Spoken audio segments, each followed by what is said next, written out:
This is the poet and the poem from the Library of Congress. And I am with my favorite poet today, Joel Diaz Porter, whom I knew as DJ Renegade, and we'll call him Renegade maybe. And he's going to read us a poem. In her hands, his wedding band, slant rain. Albeit for GS, only because it was a Thursday, which is her Monday. And I thought she was walking as though hauling something heavy, yet not in her hands. And maybe I saw her sigh, so I recalled Lonnie, who you might not know. Not Lonnie, who was always pawning his wedding band so he could feed the penny slots, or Lonnie from the Hill, who always seemed to be half a slice short of a sandwich, but Lonnie from Lonnie's Lament. And here she cocks her head and wrinkles her nose, saying, who? Because whatever could slant his range so sideways perhaps allowed Coltrane to raise a sax to his lips and blow a lamentation as her Monday motion. A wistful wisp of piano, nearly legato as her legs, or a bass line of hair that plunges when she brushes it into a black Niagara, which she can't know, may convince me I could spend the rest of my days naked and trembling in a maple barrel, falling forever into its obsidian mist. One of my favorites from your new book. Tell us the title of this new book, which is premiering today. It's Ideas of Improvisation. Yes. And how long in the making? Some of the poems in this manuscript are 25 years old. So. Are there any repeat poems from former publications? Yes. About, I think maybe a third of the poems in the book have been previously published. Joel Diaz Porter, I read this book, and you actually picked out one of my favorite poems there to begin with. But test my memory. The first book, was it a green cover? No, it was black and light blue, actually. Well, I see. I was close, right? And did it have something to do with a diamond? Was there a diamond in the title? There was 4,000 Shades of Blue. That's the one. See, I made it. Bingo. I was right on both counts. But that is the first book that you had? Yeah, it was kind of a chapbook, but yeah. That was in the late mid 90s. Gee, it seemed like there was something before then that was green, but I won't fight with you about that. But we met years ago, and it could have been with Kenny Carroll and Brian Gilmore. Carroll. The three men in my life. And it was at WPFW, an all jazz station. You just blew the place apart. You were so shy, DJ Renegade. You were so shy. And when you spoke, it was like Miles Davis. I swear your poetry was like Miles Davis. You have a lot of music in your poems, and you are almost a jazz scholar. I wouldn't go that far, but I'm a lover of jazz, certainly. I go far. If you're with me, I go very far. Okay. But talk about the DJ part of you, because when you were a young man, that was your profession. Yeah, for 15 years, I was a nightclub DJ. And what was it called when they stopped and started real fast? I used to know, and you would cut it and then start and stop the record really fast. What is that? Like cutting and scratching and I mean, that's what we call it, cutting and scratching. Yeah. It was a work of art, wasn't it? Yes. I mean, it still is. Yeah. It's it's like playing an instrument almost. Talk about that, how your sensibilities stay tuned for exactly when to do that. That's all intuition, right? Not all intuition. Some of it is planned, like, what parts of the record you want to repeat, and how you want to repeat it. And then some of it is improvisation, like, if you're doing what they call beat rocking, sometimes, you might do it a little different one time, a little different another time. So that part of it is very much like playing an instrument. And then also if you're a really good DJ, you're watching the crowd and you're seeing how they respond. And so your decision of how long to hold a section or where to go, which part of the song to go to next is based on what you think the crowd needs in that moment. Do you see that I am just beaming to be with you again after 20 years? And I'm going to just say one more thing, and you can say no. his IQ exceeds 200, and everyone No, it doesn't. knows, yes, it does. Everybody knows this. You could have been the chess champion of America if you wished to go in that direction. You were like a wild chess player, and your mind is an encyclopedia of math, so that poetry must sort of balance the left and the right brain, right? And keep you standing up. I think it does. I think it does. Let's hear a poem from Joel Diaz Porter, who I will always call DJ Renegade. Okay, this poem, let me say real quick, one of the unusual things about my book is that the text is in two colors. And so all of the Black text forms the base poems. And then some of the text is maroon. And so the words that are highlighted in maroon form separate poems on top of or inside the other poems. I call them polypoems. And most of those, the shorter polypoems, the maroon poems, are Japanese short forms. So they're haiku or sinu or tanka. So in the previous poem, the first three lines that I did, those were the maroon text. So I'll start this poem with the maroon text, and then I'll read the title and the rest of the poem. The sound of praying, which is our cracked window. El Magnifico. Who am I? I am a small point in the eye of the full moon. I need only one ray of the sun to warm my face. I need only one breeze from the trade winds to refresh my soul. What else can I ask if I know that my sons really love me? Roberto Clemente. Even under a heavy quilt, there's a breeze from a distant transistor radio. My lips mimic a slice of honeydew as they remember it's New Year's Day, the last before heading back to school. Straining to hear the broadcast above my brother Jeff snoring in the bunk below, I roll over. The regular program has been interrupted by the sound of waves washing against the shore, which I pretend is not my mother praying. It's January in Pittsburgh, which is to say the radiator shudders against what howls outside our cracked window. After hopping down on the cold linoleum and tiptoeing to Mama's bedroom door, I cup one ear to the plies of wood.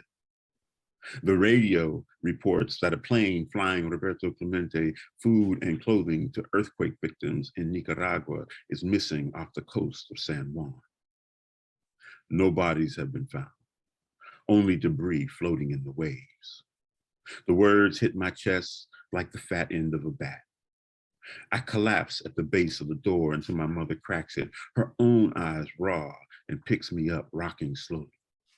A glove left in the Little League grass is all I knew of loss. Even though a stadium shouting, "Arriba, Roberto," was all I knew of Espanol, didn't I fall asleep most nights pretending he was my father? In our world of chipped asphalt and falling bricks, his John Henry swagger was perhaps all I knew of myth. Hadn't I taken a black crayon and drawn the number 21 on the back of a t-shirt, then raced to play right field because his glove upturned for a basket catch was all I knew of grace. Brown as spiced rum, blacker than barges of coal, he somehow covered the gap between Puerto Rico's cane fields and our three rivers. Dark smoke choked the sun. Our city of rusty bridges and rolling hills began to lose the glow from its fabled mills.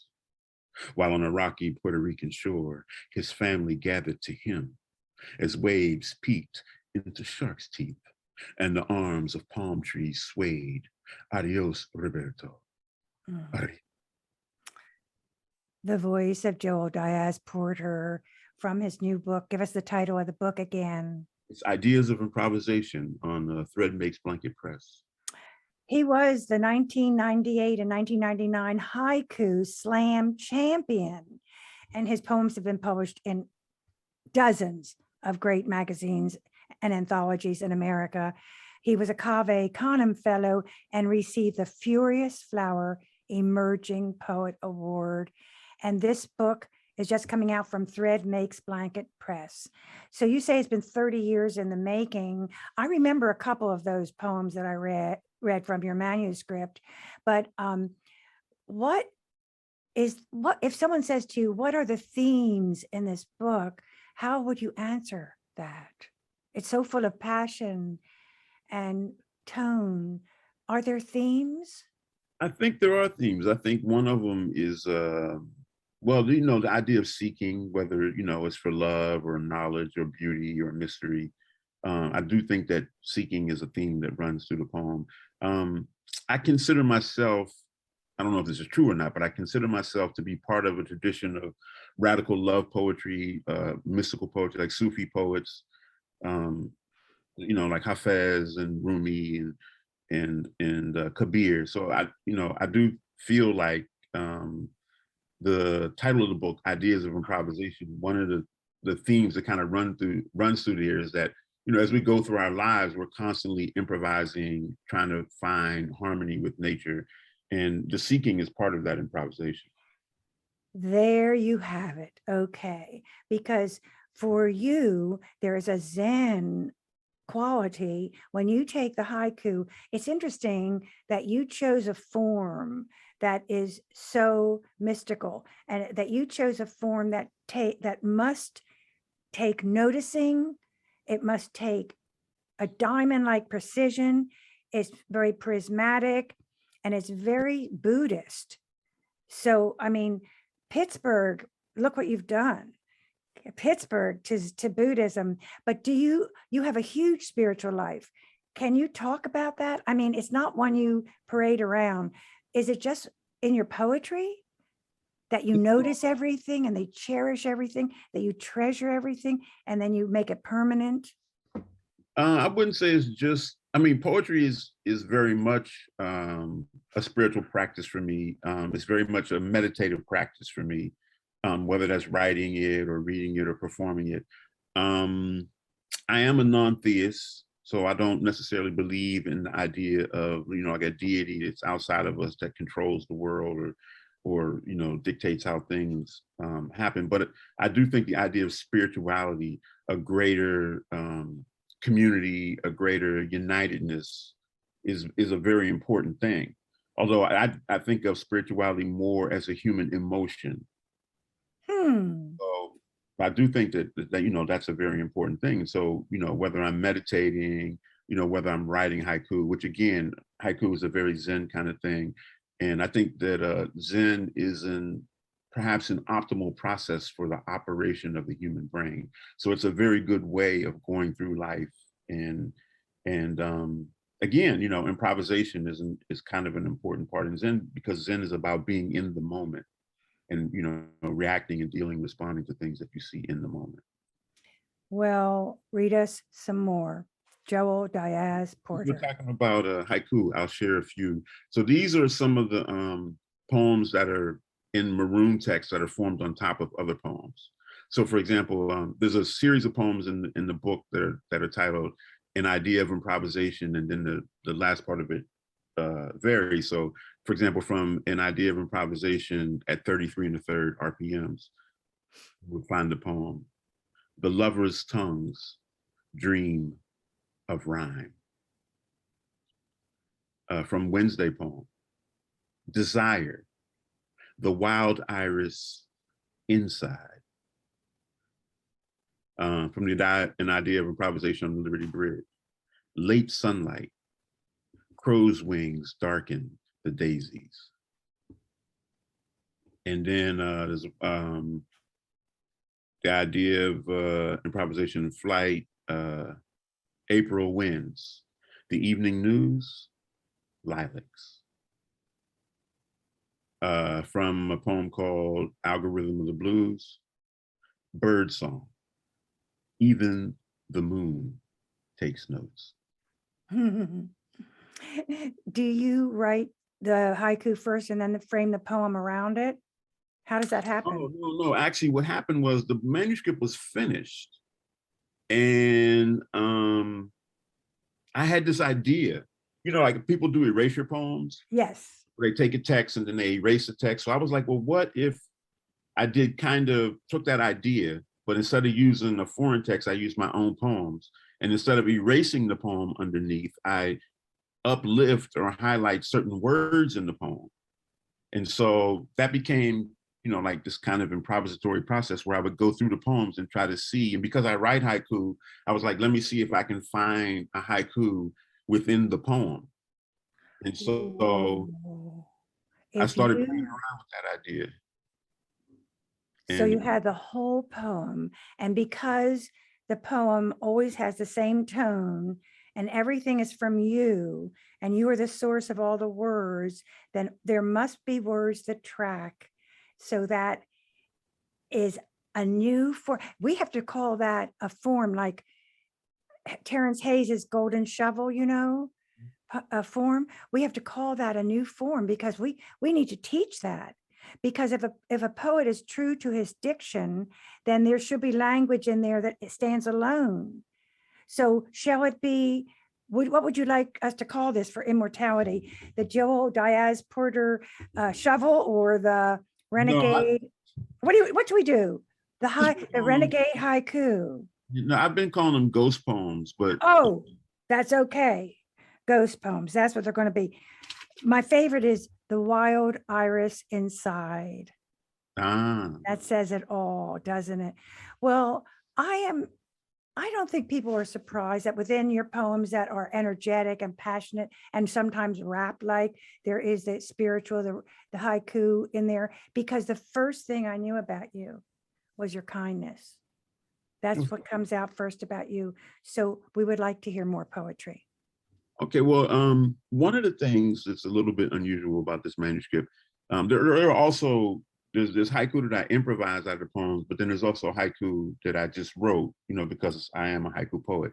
And some of those haiku are in the language of Portuguese Creole, which is from the Cape Verde Islands, which is where my family is from on my mother's side.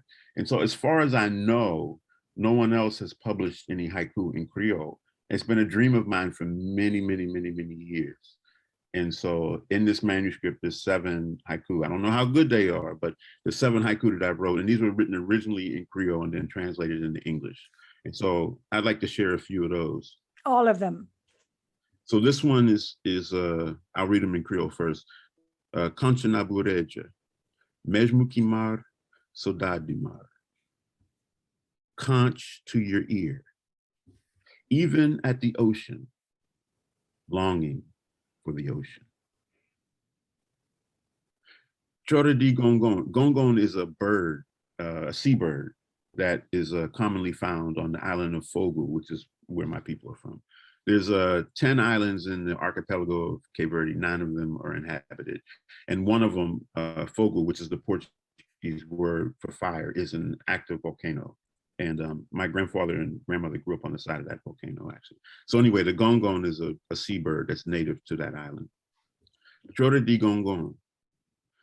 Tudo razão, ela capou de ouro.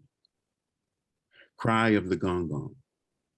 Every reason she can't hear.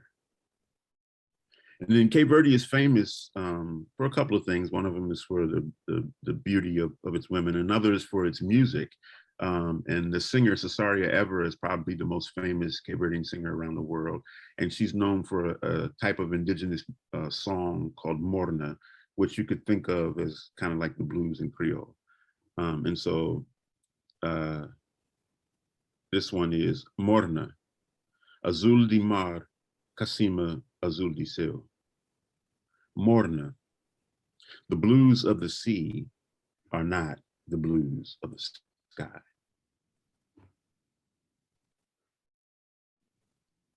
So there's a few. Is the one even at the ocean, longing for the ocean? Yes. Is that what it's called? That Basho, backup Basho, because he has something. Every time I see the ocean, my mother, every time, something, I think it's something like that. But those are right up there. Those are right up there, those haiku. Were you always able to speak Creole? No. Actually, it's an interesting thing. My grandparents did not want my mother and her brothers and sisters to learn to speak Creole. Since they were immigrants, they wanted them to learn to speak English. But my grandparents spoke it to each other. They spoke it to their brothers and sisters and the other people in the community. So my mother grew up knowing words, but not necessarily being able to speak it. And so for me, it became a thing that that I'm always interested in language and things like that. So when some of my cousins came over from Cape Verde, I spent a lot of time with them, and so I learned it from them. I got them to teach me, taught myself, however you want to put it, and eventually, at a certain point, I became fluent. You know, Although I don't you speak. became fluent. You are so modest. It's scientifically proven that the mathematical brain that is highly developed can apply itself to language. So don't show off. It just came with your DNA. You have nothing to do with this. Have you ever gone back to the island? I have not, and it's one of probably my greatest longings. And so it's a weird thing in my life. But three times I had a chance to go where the trip was paid for, and I just had to go. And every time something happened that prevented me from going. And so I'm hoping to go. The last time actually the thing that stopped me was the pandemic. So I'm hoping to go back. I'd like to go back with my mom actually. Um, And your son, and your son. Just briefly tell the world what your son does, because it is so 21st century, 22nd century. It is so futuristic. I didn't even know people did this. oh yeah, well he plays video games for a living. He's an elite Madden player, and he's known as Joel CP, and he's kind of famous in that community. I'm going to look him up. Joel CP. Is that right? Yes. You can look Okay. him up on YouTube. He's I got will. I will. And he is in the major leagues, he is in the major leagues of Madden, yes. and he competes and wins like in chess, And yeah, they have tournaments. and he keeps winning. Well, I mean, you don't always win. Sometimes you place. And as a matter of fact, the majority of times you place, maybe you come in third Does or he? fourth or whatever. But you get money for placing as He's well. paying. It's a living, right? It's a profession. Yeah. And he streams on Twitch and things like that. Yeah. I'll check. I will definitely check him out. I don't think I'd recognize him since he was 2 last I saw him banging on a piano. So Joel Diaz Porter, take us somewhere else in this beautiful manuscript, because if it doesn't win the Pulitzer, I am protesting. Well, if it gets listed for any award, I'd be ecstatic. So, since we mentioned Rumi and the Sufi tradition, there's a series of poems, another series of poems in the book. That's the blank in you, where blank is the name of a famous person. So there's a poem called like the Bukowski in you. There's one for the great mathematician Al-Khwarizmi. There's the Al-Khwarizmi in you. So this poem is the Rumi in you. So central to faith, windblown rain. The Rumi in you stirs to wonder. What bruise could ruin love more than the rasp of eroding rain? When I say rasp, you may think of rust, another type of ruin related to rain. Did you not grasp how Jalaluddin was among the last poets whose nappy beard faced ruin in every nation, including rumination? As one harvest moon acquired a goatee of clouds, didn't you almost admit to whiskering a weak chin as if your own ruined beauty was an unwearable thing? Although you seldom whispered it, wabi sabi, Japanese for the rain of ruin, could be a Rumi word. When you first heard the flamenco of ruin begin to flower, did you lament or invent a belief in wabi sabi? Could such belief in lonely bruising begin addiction to the long open you found in womb? Or say why that eye so central to your faith ran quietly as a letter left out in the rain? Perhaps outside some window, you misheard the whirling music of windblown petals whispering, rain in mystery. As you once saw a bruise begin to whisk a thickening rue from a flower's fat sorrow, couldn't your beard have also masqueraded as faith or masculinity, or perhaps even a beloved which blooms through dark whiskers, until you start to hear how some poets become lovers of the sound of rain, but others simply lovers of the sound of ruin. What are those last 2 lines again? Some poets, some people or poets become Some lovers. poets become lovers of the sound of rain, but others simply lovers of the sound of ruin. Mm. And it's also, the poem is complicated by a famous quote from Rumi, which I don't use as an epigraph, but it could serve as an epigraph. And the quote is, "Where there is ruin, there's a chance for treasure." Have you read all of Rumi? Well, no, I haven't read all of Rumi. I've read a great deal of Rumi. Unfortunately, I cannot read Persian, so um, I read some of the translations. Like Colin Barks has a bunch of Yeah. translations. Hmm. They're good. They're good. They're their own poems in English. Like when I read paraphrases from Farsi, I mean, it's translating poetry is difficult, and you can't always translate things exactly. But one of the things that I do is I go on YouTube and I listen to the Masnavi in Persian. They have recordings of it in Persian, and so I listen to it in Persian, even though I can't understand it, because I can still hear the form and I can still hear the rhythm. And sometimes you can hear, little plays on sound and things like that, just to get a sense of the spirits of it. But, if I want to understand the meaning, I either have to look at, translations. That brings me to a question that was right on the tip of my mind. How much of your life is study and how much comes naturally to you? So I'm hearing that you really research this kind of poetry, but for instance, mathematics, you're just gifted with math. So how much of that was actually academic study in mathematics, or how much of that did you just come with? Poetry, how much of that is researching and how much of that is a natural gift? So what part of your life is spent in an academic pursuit and how much, for instance, chess, how long did you study chess, or was it just natural to you? Well, I think all these things are a combination. And, I'm informally educated. I have no formal education past high school. Um, but I'm also on the spectrum. And so, like a lot of autistic people, I have, obsessions, or what they call special interests. And so because of that, I wouldn't really say like just my life here and this study over there. I love to learn. And so my life, in a sense, Hmm. study, and has always been study. Like I learned how to read when I was 4 from my mom. And, I love to read. And so I'm constantly reading. And, and I'm constantly, like, nowadays with the internet, falling down rabbit holes. And so, I'll fall down a rabbit hole and then that could be my whole day. I'll be looking up, the sex life of, grackles in southern Eurasia or whatever. I mean, whatever it happens to be. Now, to answer the other part of your question, I do think there are certain things that, you know, that that are, how do I put it, that my brain is better at intuitively.